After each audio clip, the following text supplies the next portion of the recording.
Hit me with your best joke. Why don't you hit me with your best joke? Fire away with your best joke. Welcome to the podcast. We're going to start with a new segment. It is called Hit Me With Your Best Joke. And today's joke submission comes from Adam, age 9. Adam, let's hear your joke. Hi, big fan of the podcast, big fan of the boys, real big fan, just all round. And here's my best joke for the week. Why can't a giraffe reach the biggest tree in the forest? Gee, I don't know, Adam. Why can't a giraffe hit the biggest tree in the forest? Because the biggest tree in the forest is way too tall for a giraffe. And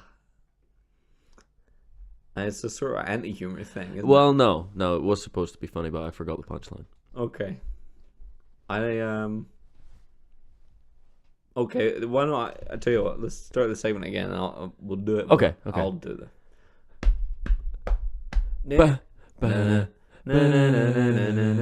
Hit me with your best joke. Hit me with your best joke. Hey. Fire away. And we've got Ross Foley here telling us his best joke. He's age 10.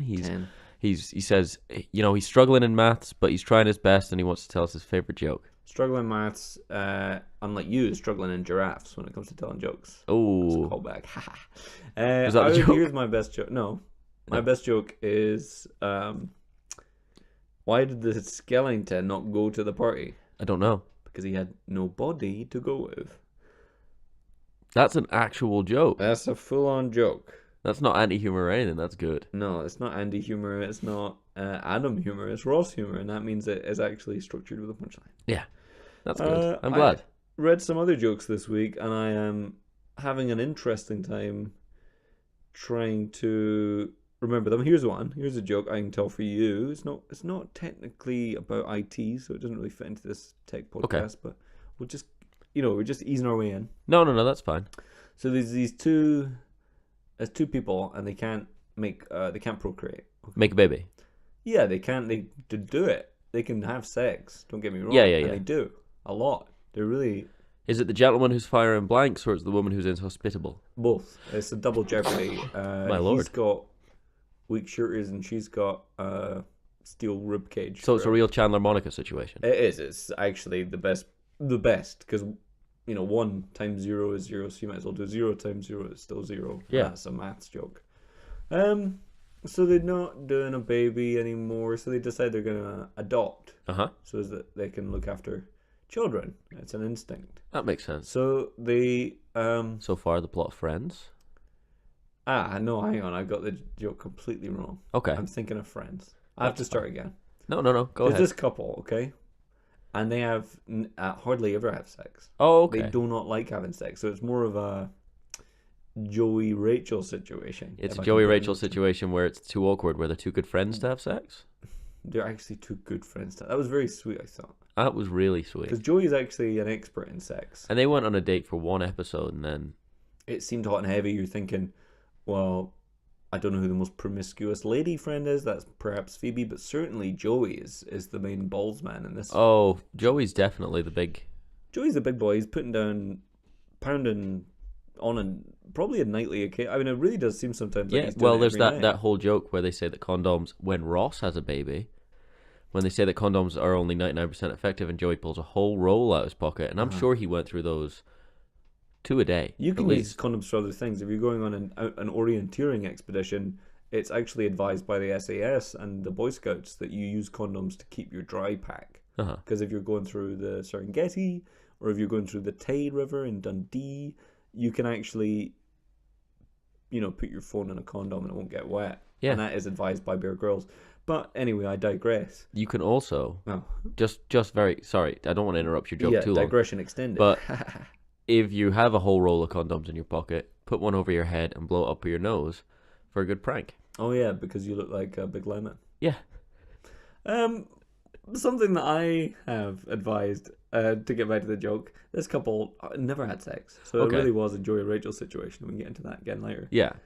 But they were doing it once, and they had 2 kids. But as I say, they hardly ever had sex. They never had condom. Twins. They didn't prepare for it. No. Different ones. Okay, so born at the same time, same gender, looked the same. So fraternal twins, not identical twins. No, they looked identical, but it was different. Okay. They came from different eggs at the same time. On the same woman. We all know how pregnancy works. Okay. It's called dual egg, and everyone can do it with a little help from the internet. Anyway, I really want to get to this. Hit me with the best sorry. joke. Pat Benatar. So, good memory. I was doing the joke, and here's the joke. I'm pointing at Adam's bed over there. It is. Here's the joke right now. The joke is they don't have sex often. They have sex once. Yeah. And it produces 2 children at the same time, not twins. But they didn't want to have kids, and they had sex so rarely they didn't think it was an issue. So they didn't have condom. They got overtaken by lust. Maybe they watched Ghost or something. Had some kava. Next, one thing leads to another. They have kids, but they don't want them. They live in Italy or wherever, and they decide, okay, so we're going to put our kids up for adoption. Yeah. Now, one of these kids, nice boy, they put up for adoption in Egypt. Okay. And it could be a boy, it could be a girl, I don't know. Okay. But they give that one up to adoption to a nice family in Egypt, and they name it Amal. Okay. And it's a great kid, probably a girl, based on the name, like George Clooney's Amal. And also I go shopping in Amal. But that's not the joke. No. The other kid goes to Spain, Barcelona. Right. Or Cadiz. And that goes to a nice family in Spain. Right. And they name their adopted child as a boy, Juan. Juan. So years go by, and Juan grows up, with his family, and then Amal grows up in Egypt with her family.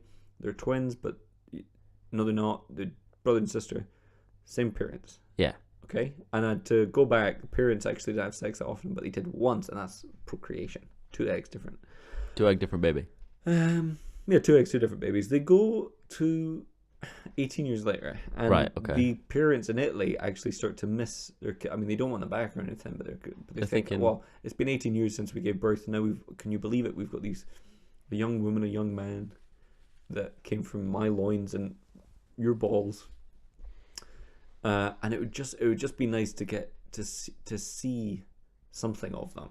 Yeah. So they write to both families and they say, look, I understand that we give them up for adoption. We're not trying to get back in their life or be intrusive. But could you just send a picture just so we know what our son and daughter are like? So a couple of days later, they get a mail from Spain and open it up, and it's a beautiful Polaroid picture of their healthy-looking, smart-looking son, Juan. He's a strapping young lad. He's doing good. Good. And he's in Barcelona or wherever. He's going to law school. But it's nice. And the parents there in Italy, and they're talking, and they're saying, you know what, this is it's really enjoyable to see him. But days go by, and they don't receive any more mail from Egypt. And the woman who gave birth, the mother, starts to get a bit upset. She says, it was so nice to see that picture of Juan, but we haven't seen any hide nor hair of our daughter. And it would have been nice to see that. And that husband, that father, he walks up to her in the kitchen. He says, I wouldn't worry about it. I had these 2, they're twins. And if you've seen Juan, you've seen them all. Oh, that's good. That's funny. So it's just a short, easy joke. Yeah, it's just a real easy joke to tell. Here's another little quick one for you. Please. Probably I'll hit you with my best joke. Okay. With my best joke. Did you hear about the violinist who got arrested? No. Yeah, he was fingering a minor. Ooh. See, that's what I would call risky humor. Yeah. It's this sort of wacky brain of a kind of Stephen Lynch. Oh, it's crazy. It's very Lynchian, but that's Stephen Lynchian. Ross's joke is one you can tell to your parents. You can tell it at a family meal. You can say, You can tell it in front of grandma. You can tell it in front of peepaw. You can say it to anybody you want. Yeah. My joke, it's a pub joke. It's a pub joke for boys. Yeah. That is true. It's a kind of joke that you would get in a magazine called like Boyzone. Yeah, or like Mad. Mad. And then like Man, but not Mad magazine, but like no, Mad magazine's out of print, but maybe Mad like, Lad magazine. Mad Lad magazine would be a magazine that we could start, and maybe it could be Mad Lad magazine, but you can call it Mammy. Mammy. Because it's like a tattoo that these bad boys would get that actually says Mammy. Mammy. Like, it's for me mammy. I got this tattoo for me mammy to show that I was tough. I love my mother more than I love life itself, but I also like fighting in bars. I'd open up your throat with a garrote, but I wouldn't say a word about me mammy. No. And I will open up your throat with a garrote if you say anything about me mammy. You talk about my mammy, and you're going to be going home in 3 pieces, and I'm going to have to mail the other 3, and then 3 more pieces that I'll mail over consecutive weeks to your wife. To your mammy. Your mammy's going to be getting a lot of mail in the next week if you talk about my mammy, and it's coming first class. Yeah. And I don't lick stamps, so I pay a guy to do it for me because it's weird. That's a bit Irish humor.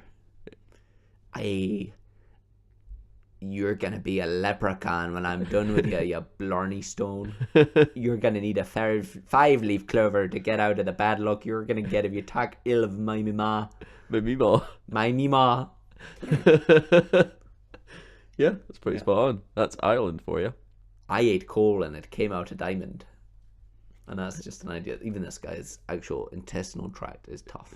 That hard that he can eats coal, shits diamonds is what they say. But he's also prolific. You know, he's a creator.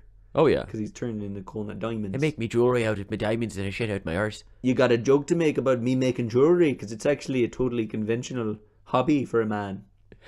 A tough guy. Makes me a lot of money. I spent more time in jail than you've spent eating hot dinners in your mommy's house. And that's another Irish joke. The Irish are a funny people. This week episode we'll be talking about Celtic nations and which one's best. Okay. So Adam and I are both what you would probably call bony boys from the burrito capital of the world, Scotland. Good old Scotland. We're bony burrito boys. And on the other hand of the fence, there's also Welsh and Irish. And then further subdivision, Northern Irish. Yeah, you do. But which one's best? I'm inclined to be on the side of Scotland. Yes, because we're both... Purely because it is the locale in which I am situated. And one thing about Scotland is it isn't that locale. Even if you're from Scotland, it's not locale because you're probably eating deep fried... Morris bars. Morris bars, yeah. You know, having like a deep fried supper, just like a wee bit of fish. Yeah. I like a wee poke stokie and it's deep fried in a beer batter crisp. I like just eating I eat my own hand. I just eat my own hand. Just give me my own hand. Put it in a wee batter. I'll batter you. It's in my hand. I'll batter your ma. Yeah. And that's Scotland. And one of the things that Celtic nations have in common is that you do not talk about people's mothers. No. Now, Welsh. That's interesting. Welcome to Cardiff Station.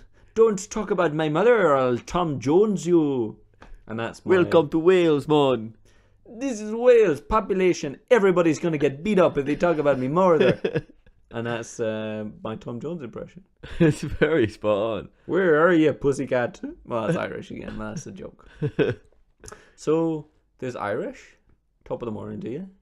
There's Scottish. Top of a hill, I'll eat you. Yeah. And that's based on Fat Bastard from Mike Myers. And then there's Welsh. Bottom of the valley, I'll kiss you if you're a sheep. And it's just a little bit of banter. There's a little joke we make up about the Welsh here in Britain, in Bonnie Britain. We talk about the Welsh as if they love sheep. And I've never met a Welshman who liked a sheep, but I've never been to Wales, so... That's true. It's old country. Many myths, many fairies at the bottom of the garden, many... Ghouls? Singers as well. People sing. Tom Jones, Catherine Zeta-Jones. Catherine Tate. The two does Welsh... a Welsh character, probably. The two Joneses. All the Jones. Yeah. You know, if you go to Wales... You keep up with the Joneses, you keep up with the Catherine Zetas, you keep up with the Toms, and they are brother and sister, and they are the greatest duo ever born. Everyone is called Jones in Wales. It's a bit like, you know, in Scandinavia, everyone has the same surname, so they have to go by their nicknames, which are just state-issued numbers. There are two surnames in Wales, Jones. Blodwyn. Yeah, and when a Jones fights with a Blodwyn, it's doubly angry. A Jones on Jones for internet sign fighting, that's fine. Someone's going to lose an eye, but they're not going to lose a heart. You get a Blodwyn in a bad brawl with a Jones, and someone's going to lose an heart. Yeah, they got bad blood with the win. Yeah, those two families are not getting on at the moment. No. Nor have they ever got on in the 200 years history of Wales. The Blodwyns have never had two famous brother and sister duo, the likes of which the world has never seen, the likes of which, so that's true. Fine. I Google Tom Blodwyn every morning, and there's never any news about it. Tom Blodwyn is nobody. Songs. What's New Pussycat in the Hands of a Blodwyn could have been a much worse song. Yeah. What's Going On with the Sheep? Probably. Not too... Yes, because of course the Jones family in Wales are famous for culture, for preserving a native tradition. There's a bunch of culinary things that they've done. Oh yeah. The Blodwyns are primarily known for down on the old farm, roddering sheep where they shouldn't be. A woolly nightmare. Yeah, it really is. Which is a book. It's one of the new Goosebumps books. Yes, by R.L. Stein. Woolly Nightmare. Boy turns into a sheep. Has to evade his Welsh captors. Bad luck, he doesn't. No, bad luck. Oh, that's quite good. I'm sure that joke is in it. I don't read a lot of R.L. Stein these days because I heard he likes Trump. Oh, okay. He's pro-Trump. Is he? He is, yeah, because he says that actually the scariest book that he could think of would have been a Hillary presidency. That's funny. Yeah, that's good. I think the R stands for Republican. He's written a lot of scary books. I think it's Republican Layman Stein is his full name. Probably. He was born Gary... No surname. Really far away from left Stein. Yeah. Yeah. Right-leaning Stein. Right-leaning Stein is probably an easier one. And if you're in a pub in Germany, you don't want a right-leaning Stein. Because it might fall off the table. Yeah. And the German for table is Kunst. That's not right. So that's not true. Take that how you will. I speak German. Do you? Yeah. So have a conversation with me, and I'll do my half of the conversation in Deutsche. Okay. So when you do get a Stein at a pub, what is the best way for it to lean? They be bons boo bing bong. Oh, you've nailed it. Devil bram bram. Devil bram bram. Well, don't you do it back? As we know, German. Well, I don't speak fluent German. Nimm nein Nuna bis bei einen Bub. Und dein meine Kulikauna. And this is welcome to Hot Tracks, the new music show mit Adam und Ross. Ich bin ein Folk-Fan. We're going to play some groovy tunes for you. Adam likes nightclub music, and I like the day club music, the local music from the local bars and the folk tradition. I like the Oompa. Oompa. I like the Oompa music. Adam likes Cascada and also Paul Oakenfold. He dabbles in Fatboy Slim and Norman Cook is his given name. I do dabble in Fatboy Slim. I'm a Fatboy Slim dabbler and I grow up in Dortmund. That's a great sentence. Yeah. Fatboy Slim dabbler. I'm a little dabble boy and I grew up in a small town outside of a hamlet called Vaus. And my mother is a very large woman, much bigger than Fatih. They call me a big city boy, that is why I like the beats. And I grew up in a big city called Kraus. Oh yeah. That is why we are different, I guess. It is why I like the beats and you... More of the folk tradition. More of the folk, yeah. The German folk tradition is very loud. Very fast. Very fast, very quick music, but quite striking at the heart of the thing. If you understand my drift, this is right. As a little Fatboy Slim dabbler, I don't understand. When I was 200 pounds, no, 20 stone in your weight, but I was yo-yo dieting, I was a little fat boy, slim dabbler. I stopped dabbling in thin some time ago. Now I am just a little fat man. Just a little fat dabble boy. Yes, I don't dabble. Ah, you're thin. I dabble. And also, here's a joke. So I dabble. Is that the new product from the Apple product company? GmbH. Hit me with your best joke. Ah, danke. What? Kleine Schei in Kran, so. We've got more airports than anyone in Europe, I think.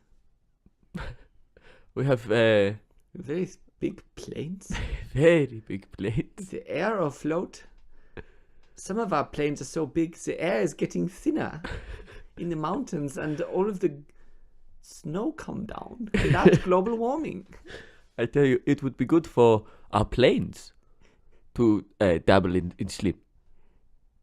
Come again? Our planes are fat, and it would be good for them Oh, yeah.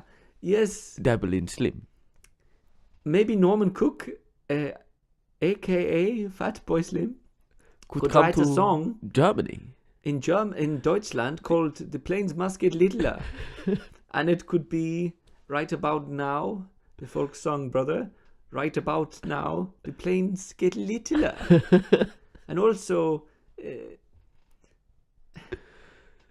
Just give us little give planes. us please give us Please give us little planes. Angela Merkel, more like big plane fan. She likes big planes. I It cannot be overstated how much Angela Merkel like her big plane. She like a big plane so much, some people call her aircraft hanger Merkel. Hangergilla Merkel. Hanger Killer. That's also her rap name. Hanger Killer. I got Killer Merkel. For God's sake, someone hang her, kill her, anything. Just make the plane smaller. It's all we want in Germany. Dim die durch. And that's a German phrase which means God go with you. And that always will be true. Sprachen die Schein, which it means speak the truth of God. Yes. I read a book by Goethe once, and I didn't think it was very good, but I very much enjoy Paul Oakenfeld. So yes. There's that, and deal with it as you will. Belgium is bad. Holland is bad. Denmark is bad. Goodbye. Wiedersehen. And Wiedersehen. if little fat boy Dabble Slim would like to come and play a gig in Germany, please, thank you very much. Thank you. I went to the top private school because my father invented a new clamper for use in industrial plugging. And it was a faster clamper than before. My father invented no clamping. Get man, you have to give me $1 million. Welcome to Austin Powers Cast. Shagadelic, baby. You know, it's me, Austin Powers. Austin, get your boner out of that ice. Sorry, baby, I was just fucking the ice sculpture. You know how it goes.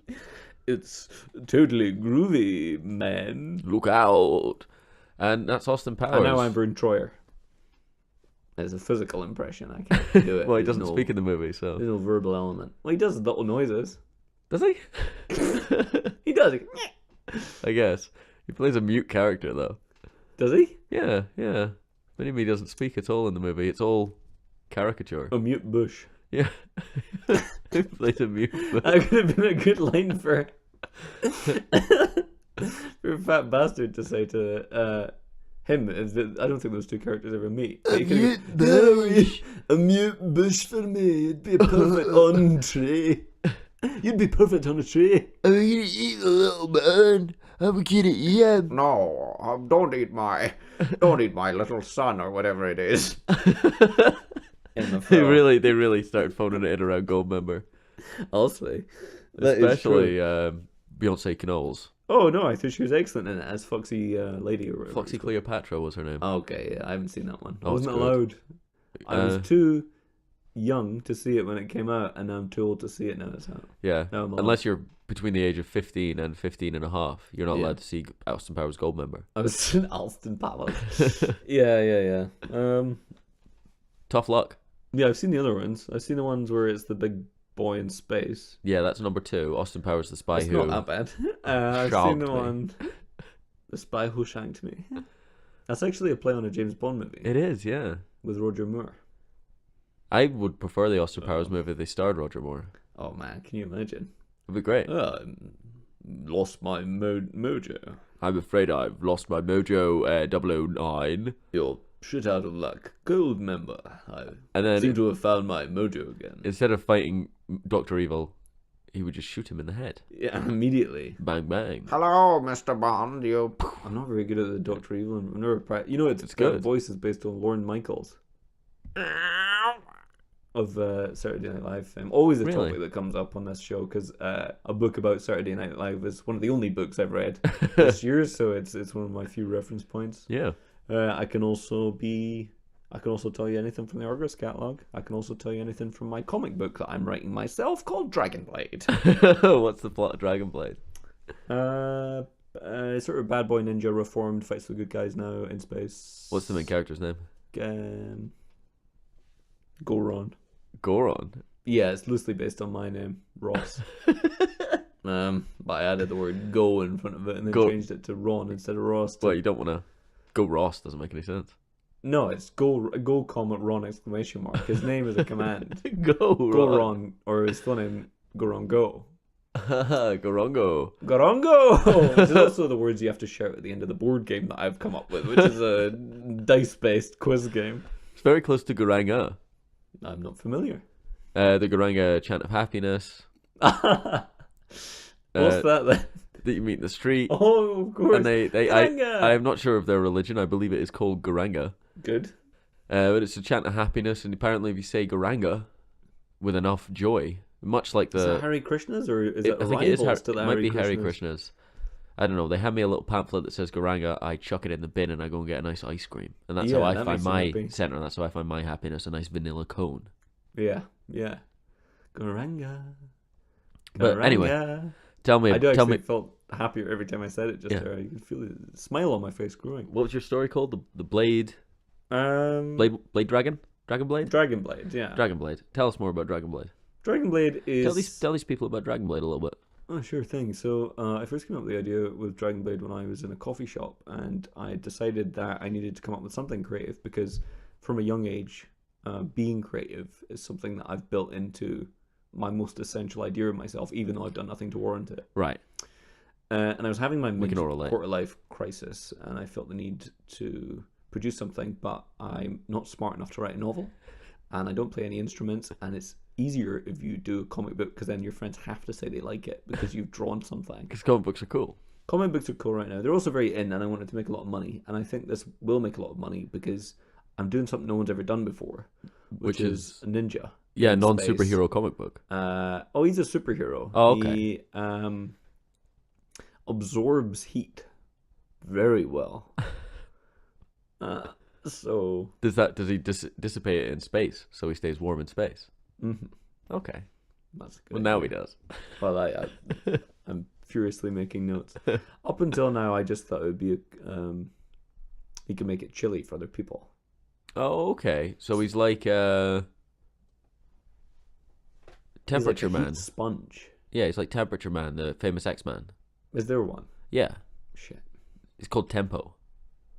Really? Yeah, he likes to play music and he turns down the temperature for everyone. Well, that's a spanner in the works. I wouldn't worry about it. Nobody really reads Marvel. No. My drawings are very crude in all meanings of the word. But they're quite... I'm not a talented artist, and a lot of it is sexual. I get it. Because that's easy. It's easy to write horny. Yeah. I think that was Hemingway that said that. Yeah, it is. And it's hard to write soft. I don't think anyone, and I really... And that's a reflection on my... I'm talking about my... penis. While I'm writing, I want to be turned on. It's hard to write soft. Yeah, exactly. And that's me. But I think it's a great thing to tap into, because there's this whole thing of artistry and writing and talent, and no one's really tapped into that 2002 internet sort of Newgrounds flash animation, sort of that vulgar, you can't draw, you're 16. Yes. You know, you've made a small animation about a man whose penis gets chopped off, and it's all stick animation. You've read it then. Yeah, it's. I mean, I feel like we need to go back. We have to go back. Yeah, it was a golden era. Sometimes when you're in the golden era, you don't even know you're in it. In Arcadia Ego. Now, you're writing a comic. Is it web-based? Is it a web comic? No, Don't believe in the internet. I find the internet to be cumbersome, and I prefer print. Yeah, print is significantly less cumbersome than the internet, especially in terms of distribution. I tried to understand the internet, and then someone started talking about WIP, and WIP, WIP, and I thought, this is going over my head. Give me paper any day. So, well, the comic is a WIP. It's a work in progress. Pardon? The comic is a WIP. It's a work in progress. I'm not technically minded. I can't speak to that. What I will say is that some of the characters are very big, and some of the characters are very small. So I'm thinking that in quite a lot of it, they will crush other people. Okay. Because that's quite good. And they take up a whole page, I would assume. Yeah, because something that I'm finding is that basically I got this paper. I found this A4 paper, white A4 office paper, most of it basically blank and clean. And I had initially a kind of the number of cells per row was 6, and I'd have 6 by 6 across about 36 cells per page. And it's always I'm good. now at this stage, 10 pages in, where I'm losing interest and want the thing finished and just become rich. So it's now 1 cell per page. Where it's all in your head, and you know the story. So why can't it just immediately be transferred? Yeah, I think the whole thing of kind of slowly plodding through it. Well, that's a great idea. I don't want to do that because it is so boring to do. Because I don't like it. That's fair. So I'm now at the stage when it's actually just convenient for me if at least every other page is a kind of crude drawing of a giant crushing a short person with its foot. That's fair. So is the main character crushed, or the main character doesn't really feature after the first page? That's fair. Difficult to draw. There's not really that. I wouldn't say there's a narrative as such. After about page 3, that starts to go. People begin to be crushed. And then there's things like pictures of boobs and that I've done, and it never is that good because they don't look enough like boobs for me to like it. Yeah, it's tough to draw a boob.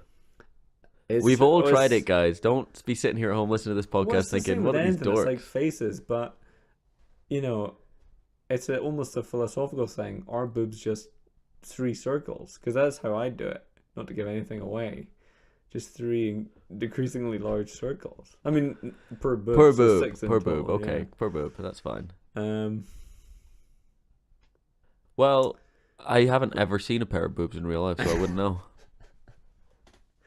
Yeah, me neither. But it's tough. I am making pretty educated guesses based on other comics I've seen. Yeah. We've all read comic books. But they don't even look like that. I can't even get them to look like that. I don't know if it's shading or something that I need, but it's just... Maybe you should just get a colorist. Pardon? I don't think you can say that anymore. So what kind of comic books are you taking heavy inspiration from? You going for zany, wacky humor, off the wall? Do you know at the start of Marvel movies when they have the Marvel logo and it's like scrolling comic books? It goes through the comic book pages, yeah. I've seen that. That's good. Probably that, really. Yeah. Okay. I saw the new movie trailer for Deadpool 2 this morning. And that was very funny. And I was like, actually, this could...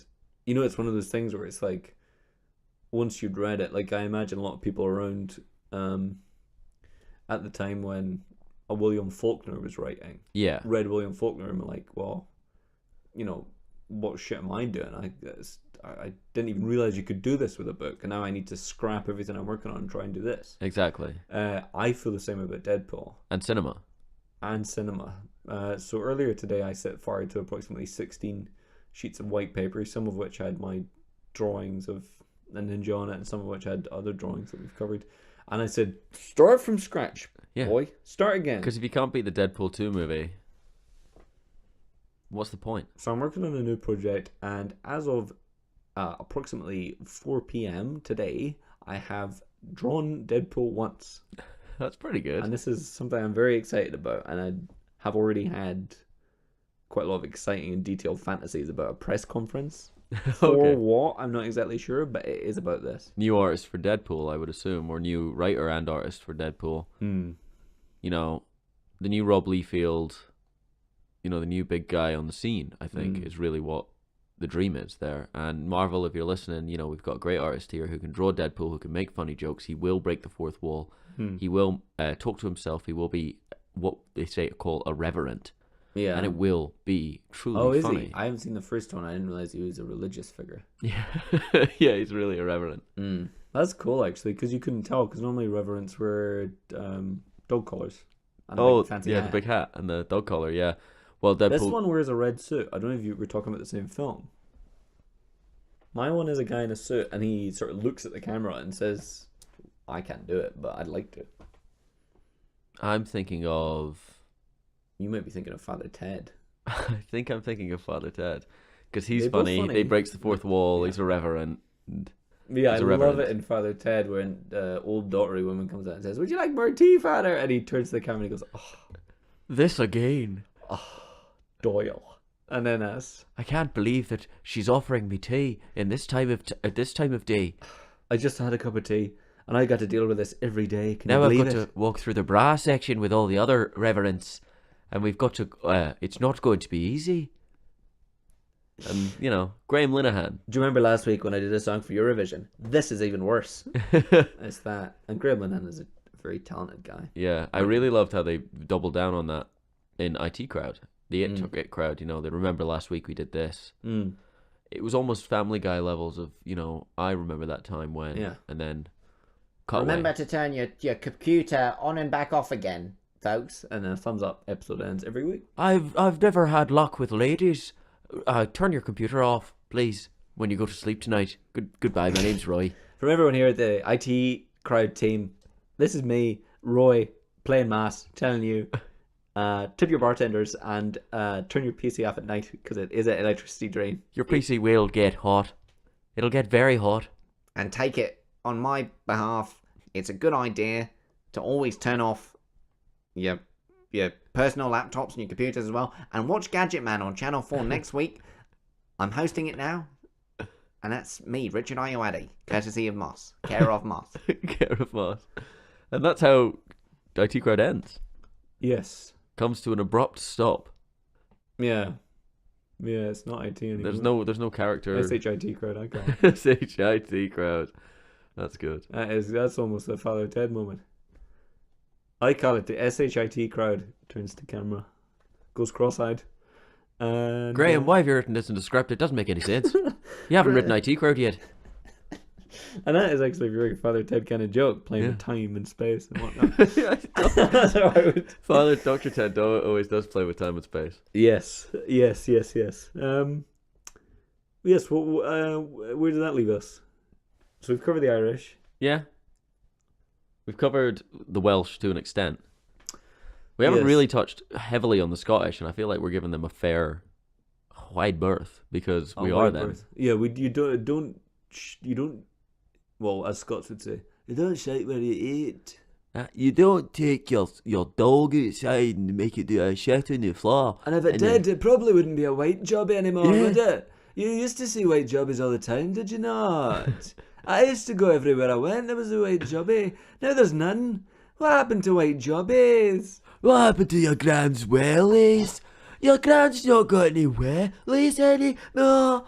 What's happened to your grand's jobby and your grand's wellies? Are there loads of wee white jobbies in your grand's wellies? There's a conspiracy? Is that where they're keeping all the jobbies? All the wee white jobbies are in wellies now, aren't they? They are.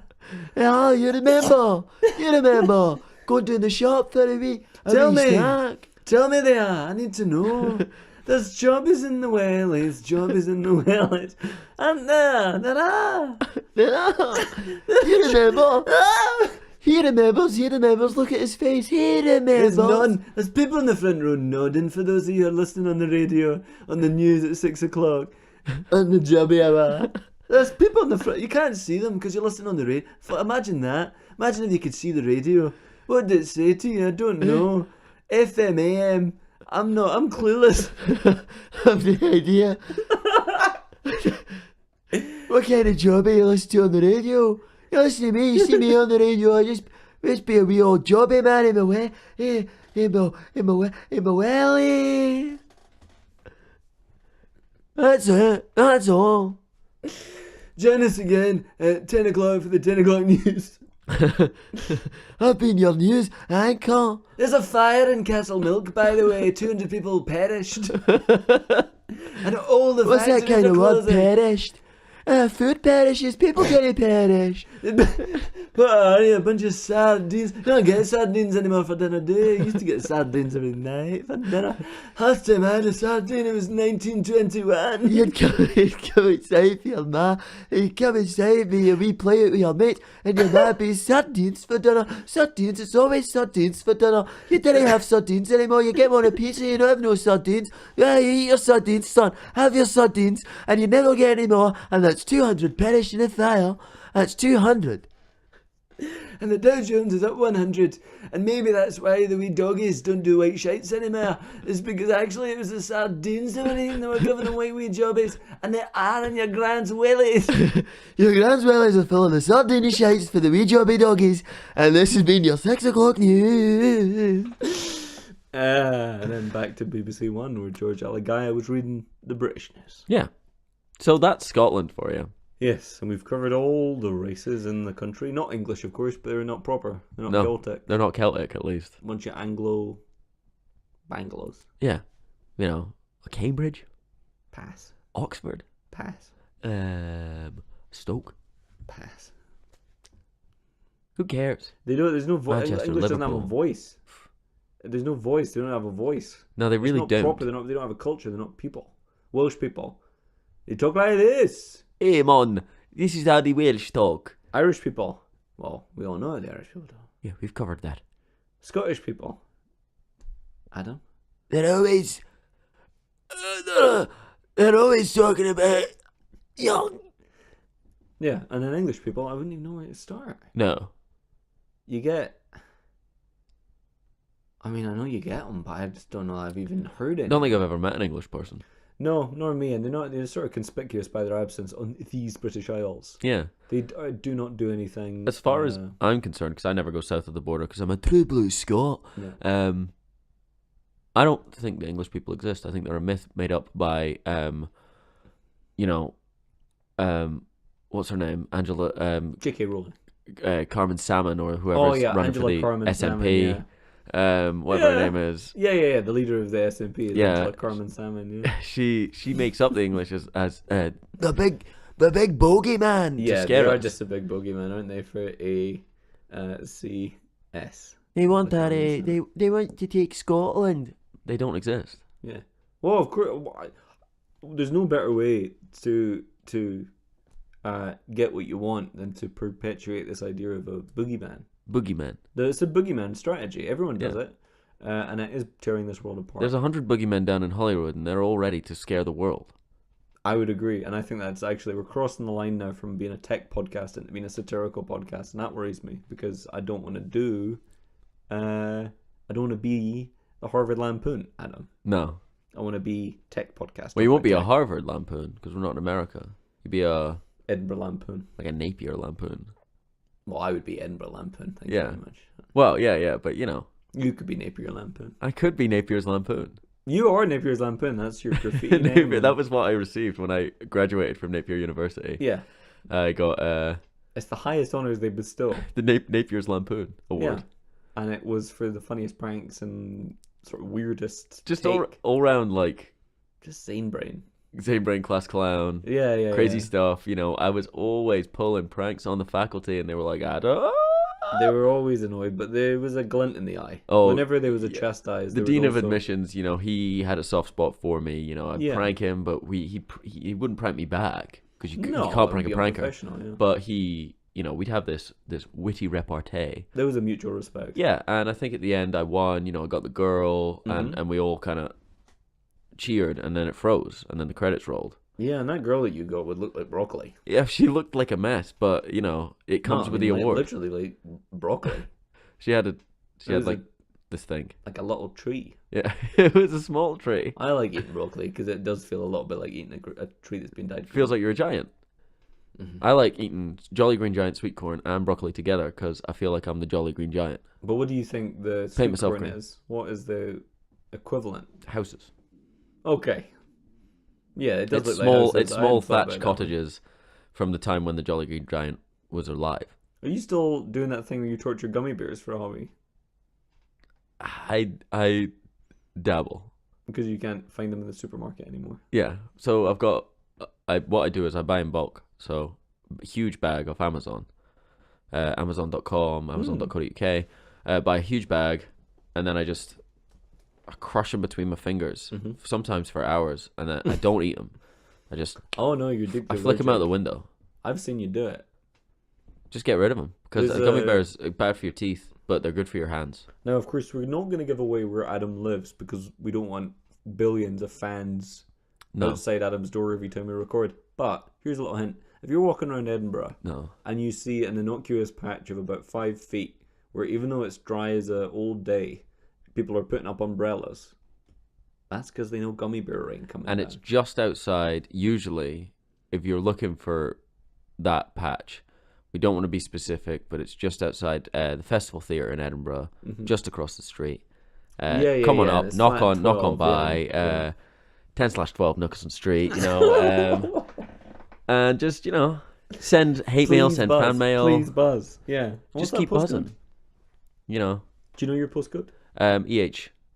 It begins with an EH. EH, that's enough. When you live in Edinburgh, you live in the centre of town, you're a hot shot, you're a jet setter, you're a cool guy, you don't need a postcode. You just say, hey, just catch me on the street. What's the next? Tell me the next number, and I'll make a judgment about you. EH 8. I'm EH1, baby. Oh, I'm living up center of town, sweet, cool area. Yeah, I mean I'm 8, so 8. Yikes. 8's the great. Yikes. Okay. It's what we always say in our area. Disagree. But I don't know the rest of my postcode. I assume it's PPI. 141. Yes. Or PPI. Yes. Or PIN RRF. PIM 1000. EH8 PIM 1000. Yeah. That's mine. Yeah. EH1 PIM 1000. So if you're in I'm Edinburgh. a PIM code. Yeah, the PIM code. Yeah. Well, everybody has a PIM code. Everybody just doesn't know their but my PIM code. postcode is a PIM code. So. Right, okay. That's a very small number of people who can say that. And I'm very pleased to be one of them. EH1 PIM 1000. So I assume mine probably isn't a PIM code because, I mean, it's once in a billion. Oh, yeah. We were very lucky. We asked for it and we got it. And because my PIM code is PIM 1114. Yeah, I don't have a PIM code because they said, your postcode is your PIM code. You've already got your post PIM code. One. Yeah. Sorry, yeah.